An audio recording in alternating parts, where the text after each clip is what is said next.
అధ్యక్ష, very unfortunate అధ్యక్ష, ప్రతిపక్షానికి సంబంధించినటువంటి సభ్యులు చివరిలో మాట్లాడి మా సమాధానం వినడానికి మా అచ్చెన్నాయుడు గారు చెప్పినట్టు ధైర్యం లేకనే పారిపోయినట్టు కనిపిస్తుంది అధ్యక్ష. Very unfortunate. చాలా ఓపికగా కూర్చున్నాం. ఎందుకనంటే సభ్యులు అనేక ప్రశ్నలు లేవనెత్తారు, ప్రజలకి రాంగ్ మెసేజ్ పంపించారు ఇక్కడి నుంచి, వాటిని సరిదిద్దాలి అనేటువంటి ఉద్దేశంతో ఇక్కడికి వచ్చాం అధ్యక్ష. దీని మీద కుమార్ రవికుమార్ గారి దగ్గర నుంచి చివరికి బొత్స సత్యనారాయణ వరకు 20 మంది సభ్యులు మాట్లాడారు అధ్యక్ష. 20 మంది సభ్యులు చాలా వాళ్ళు మాట్లాడుతూ బాధ్యతారాహిత్యంగా మాట్లాడినటువంటి పరిస్థితులు ఉన్నాయి అధ్యక్ష. 2-3 మాటలు చెప్పి బడ్జెట్లోకి వెళ్తాను అధ్యక్ష. మద్యం ఏరులై పారుతోంది. అసలు బడ్జెట్లో మద్యం ఏరులై పారి మహిళల మీద అఘాయిత్యాలు పెరిగిపోయేంత పరిస్థితికి వెళ్ళిపోయింది. గాంజాయి డ్రగ్స్ గురించి, ఆర్థిక విధ్వంసం గురించి, ఇట్లా రకరకాల అంశాల గురించి వాళ్ళు మాట్లాడుతూ వచ్చారు సార్. అమరావతి గురించి, పోలవరం గురించి వీళ్ళు మాట్లాడితే వాటన్నింటికీ రిప్లైలు చెప్దాము, ఏం చేసింది ఈ ప్రభుత్వం, ఎట్లా ముందుకెళ్తోంది అనేటువంటి ఒక సదుద్దేశంతో మేము వెయిట్ చేస్తే ఈరోజు సభలో లేకుండా వెళ్ళిపోవడం అనేది నిజంగా వాళ్ళు వ్యూహాత్మకంగానే వచ్చారు అధ్యక్ష. మీరు కూడా మాకు సహకరించి రేపటి నుంచి వాళ్ళు లేవనెత్తే అంశాలకి ఎప్పటికప్పుడు మా మంత్రులు ఎవరైనా లేచి రిజైండర్స్ రిప్లైస్ ఇస్తే ఇవ్వడం బెటర్ అధ్యక్ష. ఇప్పుడు ఏమైతుంది అధ్యక్ష, వాళ్ళు మాట్లాడారు వెళ్ళిపోయారు, మేము ఎవరికి చెప్పాలి అధ్యక్ష? ప్రజలకు చెప్పండి. అదే అధ్యక్ష, వెళ్ళిందంటే ఆడు ఉంటే ఆ చెప్పే విధానమే మార్పు వస్తుంది అధ్యక్ష. మేమేదో 4 గోడలకు చెప్పడానికి కాదు కదా అధ్యక్ష ఉన్నది. రాష్ట్ర ప్రజానీకానికి ఖచ్చితంగా ఈ వేదిక ద్వారా సమాధానం చెప్తాం. కాబట్టి వాళ్ళ వైఖరిని మార్చుకోకపోతే తమరు మాకు ఎప్పటికప్పుడు అవకాశాలని పెంచి ఎప్పటికప్పుడు మేము క్లారిటీ ఇచ్చేటువంటి అవకాశం వస్తే అధ్యక్ష, వాళ్ళు గతంలో ఇది ఎట్లాగో ఇది పనికిరాదు కాబట్టి కూర్చుని ఓపికగా విందామనేటువంటి పరిస్థితిలోకి వస్తారు అధ్యక్ష. ఇక బడ్జెట్లోకి వెళ్లే ముందు సభ్యులు ఉంటే మాట్లాడేది వైఖరి వేరుండేది అధ్యక్ష, లేనప్పుడు మాట్లాడేది అలవాటు చేసుకోవాల్సి వస్తా ఉంది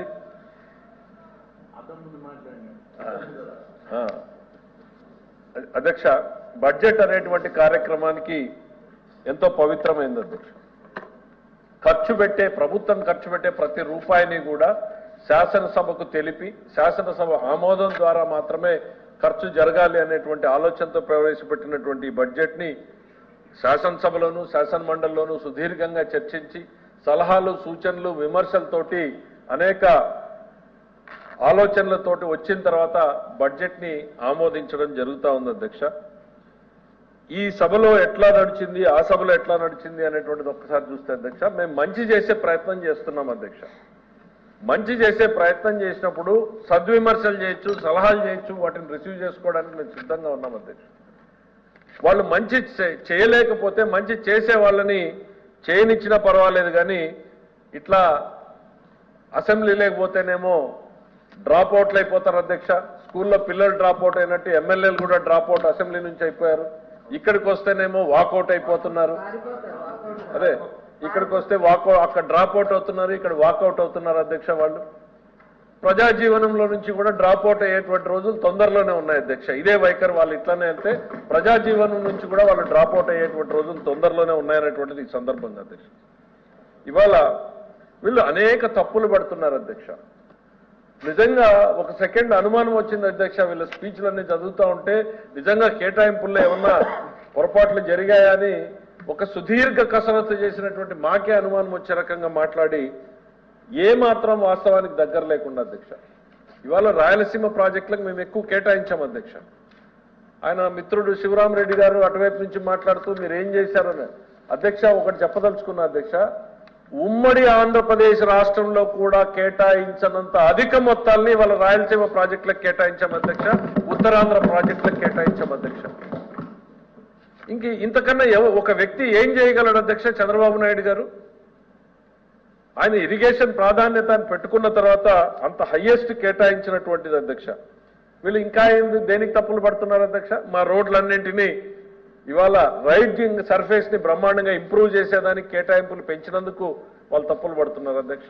లేక తల్లికి వందనం మేము ఇస్తున్నామని చెప్పినందుకు బాధపడుతున్నారా? అన్నదాత సుఖీభావ మేము ఇస్తున్నాం అన్నందుకు బాధపడుతున్నారా? గ్యాస్ సిలిండర్లు మేము ఆల్రెడీ ప్రారంభం చేశాం, సాఫీగా జరుగుతోంది అన్నందుకు వీళ్ళు బాధపడుతున్నారా? ఎందుకు అధ్యక్ష వీళ్ళకి బాధ? గవర్నమెంట్ అంటే డే 1 నుంచి కాదు అధ్యక్ష, మా కన్వీనియన్స్ లో వీఆర్ స్టార్టింగ్ అనేటువంటిది మేము క్లియర్ గా చెప్తా ఉంటే అవన్నింటికీ వాళ్ళు ఎందుకు బాధపడుతున్నారో నేను పదే పదే చెప్తా ఉన్నా అధ్యక్ష. ఈ రాష్ట్రంలో ఆర్థిక విధ్వంసం జరిగింది.